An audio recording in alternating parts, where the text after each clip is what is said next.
Hey parents, I hope you guys are well. I wanted to take just a moment to talk to you all about Encounter 2020. Now, if you haven't heard about Encounter 2020, if you don't know what I'm talking about, check your mail, first of all, but also if I don't have your address, I'm sorry. I would love to get that from you and be able to send you mail at some point, but I sent out a document to you and your students about the summer plans for 2020. Those are all tentative.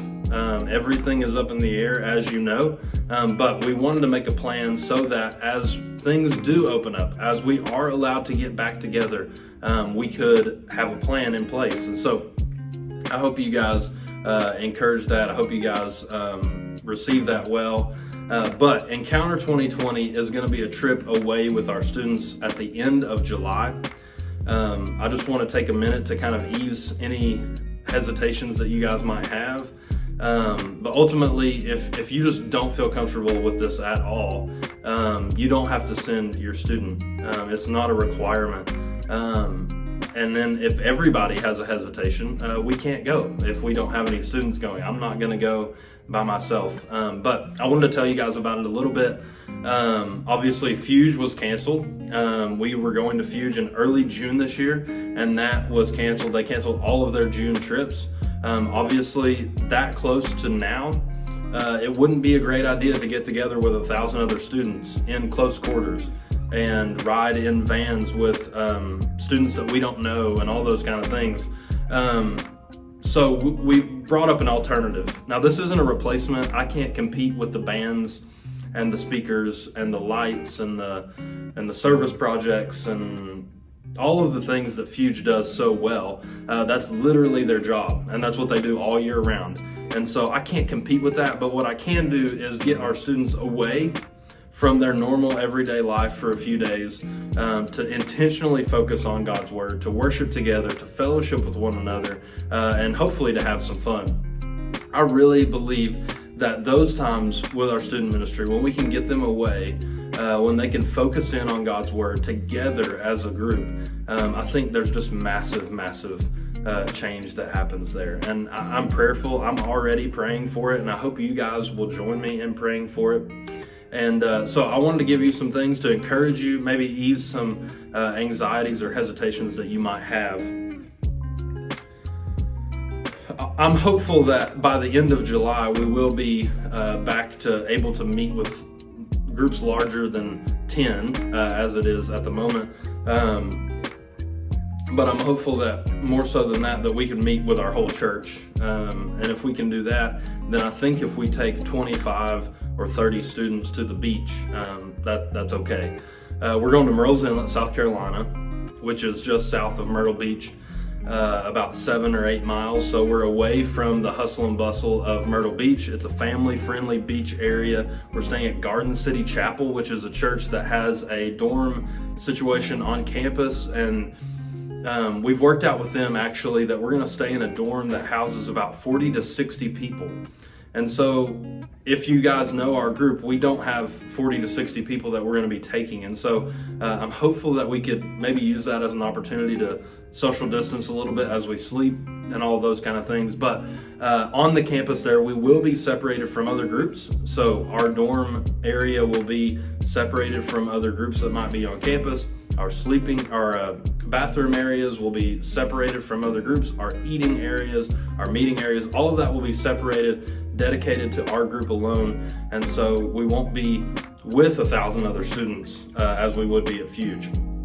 So I hope that gives you some encouragement. But it's going to be July 29th through August the 2nd. This is 2 weeks before they go back to school. And so I'm hopeful that everything will be back, maybe not completely to normal, but that we will be having some lifted restrictions there.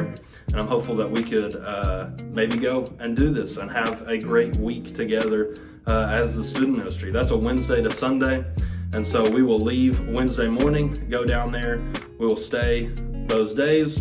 I have a friend at First Baptist Murrells Inlet who I'm hoping we will be able to partner with for maybe a service project while we're down there. And then Sunday morning we will get up, we will go to worship down there, either at Garden City Chapel or at First Baptist Murrells Inlet.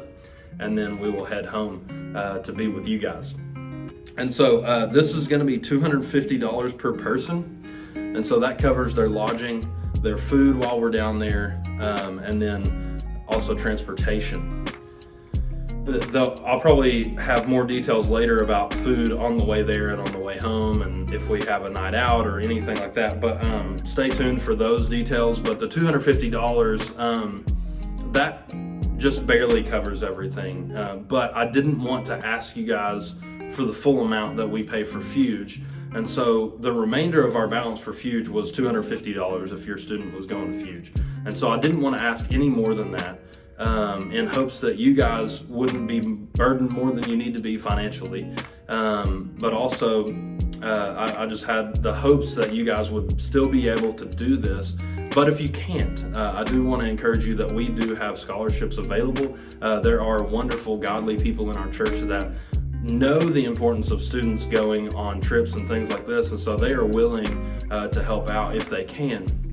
And so if you need a scholarship, please let me know. We do have a scholarship process. Normally it's just me asking some questions and kind of getting a better picture of the situation. And so please let me know. We never want money to be a problem for a student to go to camp. And so please let me know on that. Our deadlines for those deposits. So we'll have a $50 deposit due June 1st, and that secures the student's spot. That tells me, hey, we're coming. We know things are up in the air a little bit, but we want to come. And then July 6th is the remainder of the balance due. That's 3 weeks before we go. And ultimately, I hesitate to tell you this, but ultimately I did that so that if we don't have more than 10 or 15 students, then I may have to cancel. And so I wanted to know at least 3 weeks before so that we could tell them and just be courteous to them to let them know that we're not coming. And so if that happens, I'll let you know when that comes around about how we'll get deposits back to you and all those kind of things. This trip is going to be for 7th through 12th grade students. So if your student has completed 7th through 12th grades, we're inviting them to come. And I think it's going to be a great time. I know things are really weird right now, but I'm really hopeful for the end of our summer. We're going to have Bible study. We're going to play some games. We're going to hopefully do a service project and do worship. And we don't have a lot of those details right now, but I'll let you know as soon as I know anything about more of the details. But I just love you guys. I love your students. And I just want to get together and do Bible study. And who doesn't want to go to the beach? And so if any of you parents would like to come and chaperone with us, I would love for you to come if room allows. Obviously, if a parent says, hey, my kid's going, I'm going with them, I can't really tell you no. So I would love for you to come and serve. I love you guys, and I hope you have a great week. We'll see you later.